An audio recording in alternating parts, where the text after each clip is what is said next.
Kita tunggu-tunggu dari tadi ya. Dokter Mida, halo dok. Hai. Minal aidin wal faizin ya. Jadi pengen nyanyi pegang mic kan udah lama soalnya ya. Suara yang bagus ya. Oke saya setelah kita libur panjang kemarin nih saya kembali ingin mengucapkan selamat Hari Raya Idul Fitri untuk yang merayakan minal aidin wal faizin. Iya, oke. Gimana liburannya kemarin?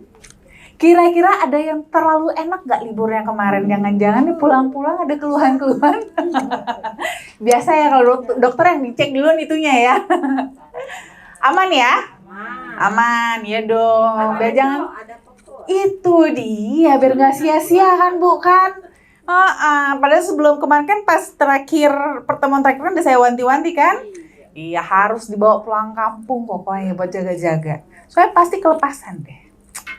Ya, ini saya membawa topik sekarang juga hari ini tentang hipertensi. Kenapa bawa hipertensi? Sama juga buat jaga-jaga takutnya ada yang kumat hipertensi karena keenakan kemarin liburan ya. Oke. Kapan kita kategorinya hipertensi? Apakah semata-mata tekanan darah tinggi aja?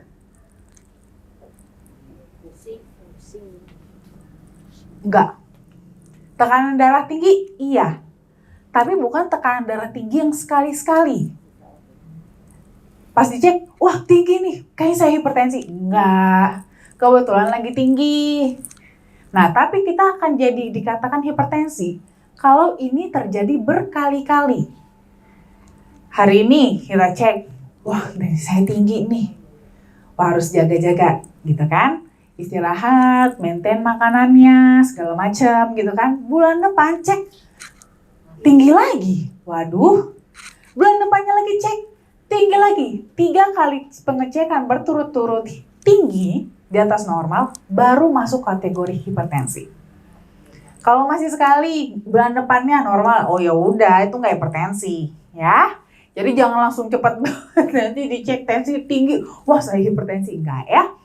Dia harus makanya dia dikatakan kondisi yang kronis. Jadi panjang dulu terus-terusan tekanan darahnya tinggi baru dikatakan hipertensi ya. Masalahnya kenapa dia makanya bisa menjadi suatu masalah? Karena kondisi ini kalau berkepanjangan itu bisa menyebabkan komplikasi. Komplikasinya apa aja? Ya biasa kita familiar ya. Ada stroke, bisa jadi serangan jantung, bahkan paling parah bisa menyebabkan kematian.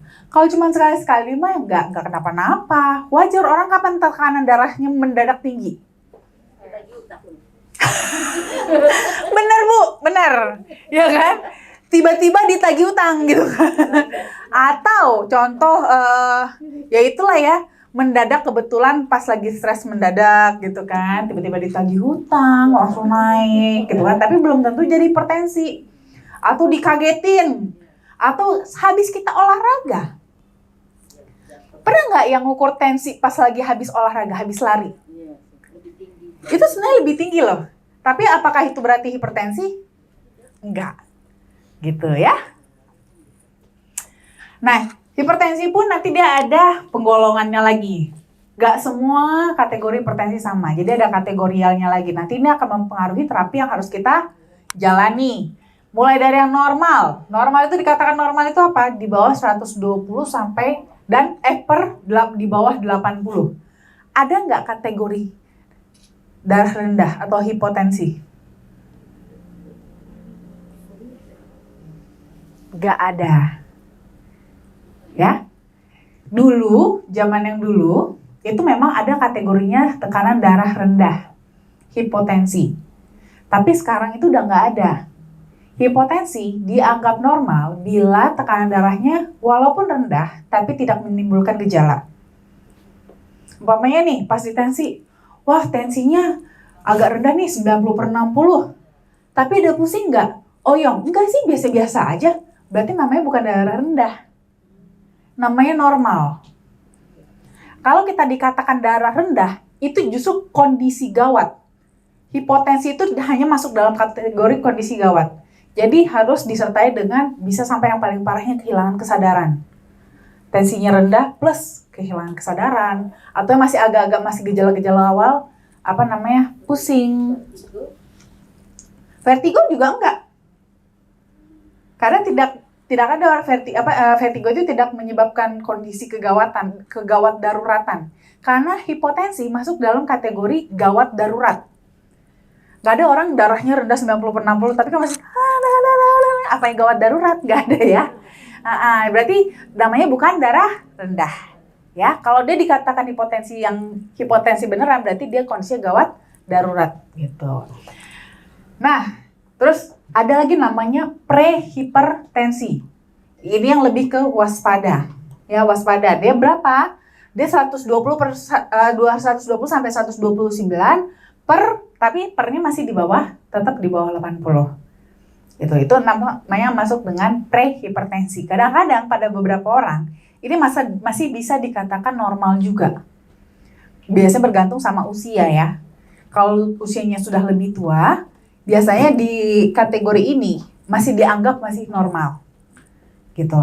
Tapi kalau seandainya sudah masuk stage 1, itu nggak ada istilah normal. Seperti contoh, tensinya 130 sampai 139/80 sampai 89. Itu masuk hipertensi tipe 1. Walaupun sudah tua sekalipun. Pernah dengar kan kadang-kadang kan tensi berapa? 130/80. Usia berapa? 70 tahun. Oh, normal lah itu. Enggak. Itu udah masuk kategori hipertensi tipe 1. Ya. Nanti yang tipe 2-nya itu dia di atas 140 di atas 90. Nah, ini nanti akan mempengaruhi obat yang dikonsumsi ya. Ini yang paling penting sebenarnya. Siapa aja sih yang punya resiko? Punya resiko hipertensi? Biasanya usianya sudah di atas 65 tahun. Ya, kalau usia kita sudah di atas 65 tahun, waspada. Kita punya potensi untuk tekanan darah tinggi. Terus kita suka konsumsi garam yang berlebihan. Sukanya asin-asin. Mecin. Nah, ya kan? Tapi biasanya jarang sih sebenarnya ya. Kalau udah lebih berumur tuh agak jarang sih. Udah kesadaran biasanya. Biasanya suka makan mecin-mecin yang muda-muda. Tapi makanya no wonder dari muda pun sekarang sudah mulai hipertensi. Terus juga kegemukan. Obesitas. Kenapa obesitas bisa berpotensi tekanan darah tinggi? Lemaknya menjepit pembuluh darah. Akibatnya apa? Sebenarnya kan hipertensi itu kan karena tekanan pada pembuluh darahnya kan tinggi. Menyempit dia. Makanya tekanannya tinggi, makanya tekanan darahnya tinggi juga. Termasuk juga pada kasus obesitas. Lemaknya menjepit pembuluh darah. Akibatnya pembuluh darahnya jadi lebih sempit, tensinya juga jadi bisa berpotensi lebih tinggi. Terus mungkin karena faktor genetik, memang orang tua ya, bawaan dari orang tua. Sifat pembuluh darahnya diturunkan. Jadi kalau ini kita no choice ya, gimana? Kan kita nggak mungkin ganti orang tua kan? Lalu kurang konsumsi buah dan sayuran. Karena buah dan sayuran itu gunanya untuk memaintain aliran darah dan juga merawat pembuluh darah. Lalu kurang olahraga. Jadi nggak terlatih badannya. Ya, tidak terlatih badannya. Dan juga suka konsumsi alkohol. Karena alkohol itu sifatnya merusak atau mengiritasi pembuluh darah. Sehingga namanya juga iritasi. Kalau kayak pipa, itu karatan. Karatan, namanya karatan. Kalau di dalamnya karatan, ya makin lama makin sempit kan. Tekanan darah bisa lebih tinggi. Penyebabnya itu dia bisa macam-macam. Pada dasarnya ini karena berdasarkan dari penyebabnya, hipertensi itu dibagi dua. Ada hipertensi primer, ada hipertensi sekunder. Bedanya apa? Di penyebabnya itu bedanya. Kalau yang primer, hipertensinya itu memang dia sudah hipertensi. Contoh karena faktor genetik. Jadi memang dia udah punya aja hipertensi. Karena gaya hidup, ya tadi suka mungkin makan yang asin-asin, gitu. Nah, akibatnya dia jadi hipertensi. Tapi kalau yang sekunder, dia justru hipertensinya karena masalah utama, penyakit utama. Contohnya apa? Gagal ginjal yang paling sering. Karena gagal ginjal, sebenarnya awalnya tensinya normal. Tapi karena dia punya gagal ginjal, Akibatnya berpengaruh kepada tensinya. Jadi ikutan hipertensi. Nah, itu masuk dalam kategori hipertensi sekunder. Ini nanti akan hubungannya dengan terapinya juga sama ya. Kalau primer kita bisa maintain dari tadi ya. Mungkin tadi dari dietnya, dari makanannya. Tapi kalau hipertensi sekunder itu tidak akan tercover, tidak akan terperbaiki selama penyebab utama tidak diatasi. Nah, gejala-gejalanya apa aja? Selain tekanan darahnya yang memang tinggi, biasanya diiringi dengan sakit kepala. Ya bisa jadi pusing, ada yang jadi vertigo, ya kan? Macam-macam. Jadi lemes juga. Dan ini bisa mempengaruhi sama penglihatan. Kalau kita perhatikan, kebanyakan orang yang hipertensi itu pakai kacamata. Nggak? Nggak. Iya, karena memang berpengaruh. Karena nggak juga. Faktor usia bisa. Tapi memang itu ada hubungannya. Karena pembuluh darah di mata itu halus. Pada kasus-kasus pasien dengan orang-orang yang dengan hipertensi itu lebih rentan bermasalah. Apalagi kalau tekanan paling sering itu pasti bermasalah dengan mata. Either pakai kacamata atau glaukoma itu pasti sering bermasalah. Katanya, ya. Terus nyeri dada itu kalau dia sudah mulai impaknya ke jantung, ya. Terus juga bisa diiringi juga sesak nafas, itu sepasang ya. Bisa sampai aritmia. Ini kalau udah yang parah banget sih, ya. Terus kalau tadi sudah mulai sampai karena hipertensinya malah jadi gagal ginjal, itu malah bisa ditemukan darah dalam urin. Bisa sampai pecah pembuluh darah di ginjalnya, akhirnya keluar darah di urin, ya. Tapi ini kan kalau yang adanya darah dalam urin kan kita nggak kelihatan ya, nggak bisa kasat mata kan. Gitu, jadi lebih ke yang lain-lain. Nah, mencegahnya basically memang lebih kepada gaya hidup, lifestyle, makannya dibenerin ya, kurangin garam, lebih banyakin makanan-makanan yang lebih sehat, buah, sayur, mulai olahraga supaya jangan sampai kita obesitas ya, untuk meminimalisir tadi penyempitan-penyempitan yang ada. Terus juga kita dengan begitu kan juga berat badannya jadi lebih terjaga ya. Terus juga kalau bisa kurangin yang sifatnya bisa merusak si pembuluh darah tadi. Apa aja? Merokok, alkohol, ya.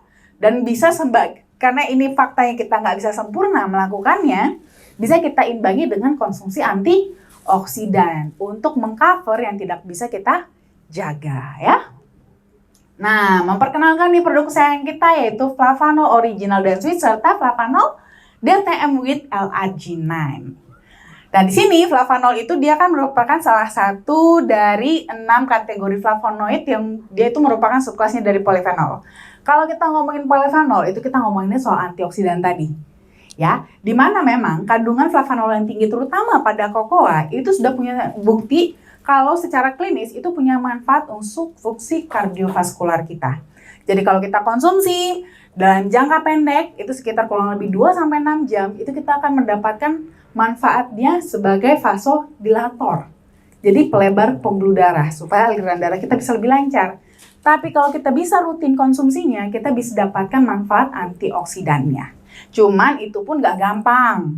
Seperti kemarin, ada yang pada datang kan kemarin ya? Yang sama Berry Kalbab? Datang kan? Oh yes. Bu Esti langsung nanya kemarin kan? Nah, gak gampang untuk dapetin flavanolnya karena sensitif. Sehingga metode ekstraksinya aja itu nggak mudah, sulit supaya flavanolnya ini nggak rusak ya. Nah, selain ada flavanol, kita juga ada L-arginine juga. Di mana L-arginine dia itu adalah asam amino esensial yang dibutuhkan tubuh kita untuk bikin protein. Supaya nanti bisa dimetabolisme oleh tubuh, nanti digunakan untuk regenerasi sel. Ya, untuk regenerasi sel. Cuman karena dia masuk kategori yang esensial, itu tubuh kita nggak bisa bikin sendiri kalau seandainya butuh. Jadi butuh supply dari luar. Biasanya dari mana? Bisa dari daging-dagingan, ya. Daging daging merah, daging putih, ya, daging ayam, daging ikan, bisa. Atau kalau mau yang vegetarian, bisa dari lebih kacang-kacangan, ya. Atau dari telur juga boleh. Produk olahan susu juga boleh. Sukanya aja yang mana, ya. Nah, di sini arginine ini punya keunikan. Ternyata dia tuh nggak, walaupun dia asam amino, pada basicnya itu dia adalah untuk protein kan, tapi ternyata dia juga punya manfaat lain. Dia sendiri bisa bertransformasi itu menjadi nitric oxide. Di mana nitric oxide itu harusnya diproduksi oleh pembuluh darah kita. Namanya sel endotelium. Sel endotelium ini memproduksi nitric oxide supaya dia bisa membuat otot-otot pada pembuluh darah itu rileks. Jadi bisa melebar, elastis. Nah, cuman kalau kita punya pembuluh darah rusak, terutama sel endoteliumnya rusak, gimana mau produksi nitric oxide-nya? Sedangkan kita butuh kan? Masa pembuluh darah kita mau sempit terus, ya kan? Nah, ini bisa di-cover sementara oleh arginine. Jadi arginine dulu lah yang akan bertransformasi menjadi nitric oxide supaya bisa dilebarin dulu. Yang penting jalan dulu deh darahnya. Nutrisi-nutrisi yang lain bisa lewat dulu. Sambil nanti si sel endotelium ini pun akan diperbaiki dengan antioksidan dari flavanol supaya kalau dia sudah lebih baik, nanti dia bisa produksi nitric oxide-nya sendiri gitu ya. Nah, selain itu juga arginine punya peran lain juga. Dia bisa merangsang pelepasan hormon seperti hormon pertumbuhan kalau buat yang anak-anak atau hormon insulin buat yang diabetes ataupun senyawa lain di dalam tubuh. Nah, ini tadi ya, ekstraksi flavanol kita itu memang tadi sulit banget kan. Jadi metodenya dia khusus. Nggak sama dengan produksi coklat pada umumnya. Di sini memang fokusnya adalah untuk mempertahankan flavanolnya, kandungan flavanolnya supaya tinggi. Sehingga untuk mempertahankannya itu beda banget metodenya dengan yang biasa. Dan ini metodenya sudah dipatenkan oleh produsen kita yaitu Berry Callebaut. Sehingga di dunia cuma mereka aja yang bisa bikin. Ya. Lalu juga ada beberapa studi klinis, ini juga tadi ya yang berhubungan juga dengan tadi yang saya bahas di L-arginine. Nah, jadi studi klinisnya memang ternyata kalau kita konsumsi flavanol itu setiap hari selama 4 minggu, itu fungsi endotelium kita jadi lebih bagus. Kita punya endotelium yang tadinya rusak, itu bisa lebih baik sampai akhirnya dia nanti bisa memproduksi nitric oxide-nya juga lebih bagus. Barulah dia bisa mandiri memproduksi nitric oxide-nya ya. Lalu juga ada juga selain itu juga dengan lebih lancarnya aliran darah, nitric oxide sudah bagus, aliran darah sudah lebih terbuka, nutrisi-nutrisi berjalan dengan lancar, itu juga bisa mengaktifasi kita punya stem cell. Ya. Jadi kalau kita konsumsi flavanol 2 kali sehari selama 30 hari, itu bisa mengaktifasi kita punya stem cell juga. Gunanya untuk apa stem cell? Yes, regenerasi sel. Regenerasi sel, emang kita perlu kapan sih regenerasi sel? Setiap saat. Karena setiap saat pasti ada sel yang rusak. Pasti ada sel yang mati. Namanya mati, harus ada yang gantiin dong, supaya bisa tetap terus bekerja. Ada yang pensiun, ada yang jadi anak baru, ya kan? Kalau semua pensiun, belum isi-isi anak barunya, mogok, nggak bisa kerja mesinnya. Gitu ya. Itu yang terjadi malah sama tubuh kita. Makanya kenapa prosesnya namanya proses penuaan. Konsep proses penuaan itu seperti itu, teman-teman. Di saat banyak yang sudah pensiun, tapi belum ada anak barunya yang gantiin. Akhirnya apa? Mogok. Makin lama makin menurun, kinerjanya menurun. Makanya mulailah timbul tanda-tanda penuaan itu. Yang paling kelihatan apa? Keriput. Padahal sebenarnya keriput itu adalah contoh tanda penuaan yang paling lambat. Karena kira-kira muncul keriput baru umur berapa sih? 30-an lah bilang kalau umpamanya nggak dirawat ya. Tapi sebenarnya tahu nggak tanda-tanda penuaan lain apa? Pikun. Mulai kapan kita suka lupa-lupa? Muda aja udah banyak lupa. Itu dia. Kalau di luar boleh kelihatannya tuanya baru umur 30, 40, 50. Hei, jangan salah, onderdil yang di dalam.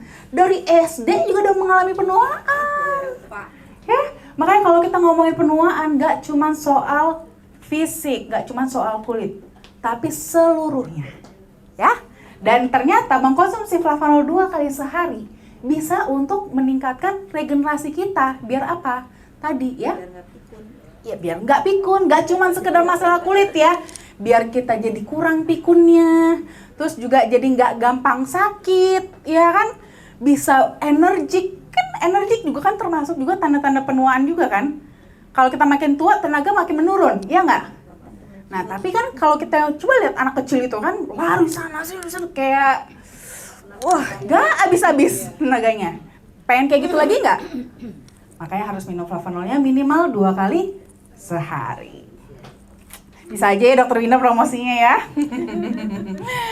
Iya. Nah, selain itu juga ya, di sini sudah ada scientific opinionnya juga dari EFSA atau European Food Safety Authority. Di sini dia merupakan otoritas keamanan pangan Eropa kayak BPOM Eropa gitu, sehingga kita sudah bisa mengklaim manfaat produk kita itu bisa membantu memelihara elastisitas pembuluh darah supaya kita punya aliran darah yang lebih baik. Jadi, untuk konsumsinya buat maintenance yang untuk flavanol original dan sweet, teman-teman bisa konsumsinya 3-5 gram sehari. Ya, atau tapi kalau untuk hipertensi seperti ini saya menganjurkannya 15 gram sehari. Itu sangat efektif sekali, dosis yang paling efektif untuk kasus-kasus vaskular. Jadi yang punya hipertensi atau bahkan sudah sampai kena stroke atau kena penyakit jantung, sudah pasang ring, ya, sudah mungkin stroke-nya udah yang kesekian, itu sangat dianjurkan sekali untuk konsumsinya 15 gram per hari.